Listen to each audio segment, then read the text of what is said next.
Que faut-il attendre de cette conférence Genève 2 ? À en croire les témoignages recueillis dans ce camp de réfugiés syriens à la frontière turque, on ne se fait aucune illusion sur une éventuelle résolution du conflit.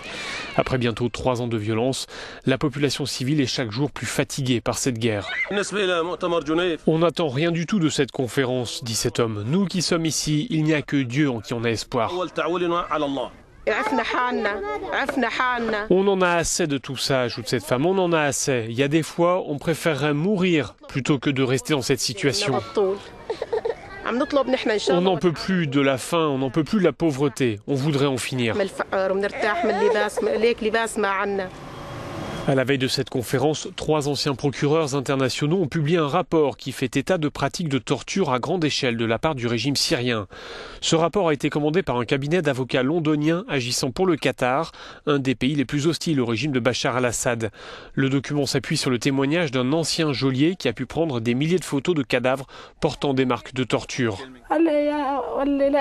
Par ailleurs, plusieurs ONG tirent la sonnette d'alarme concernant le sort des enfants. Cette femme raconte que son fils de 15 ans a été tué alors qu'il était sorti faire des courses.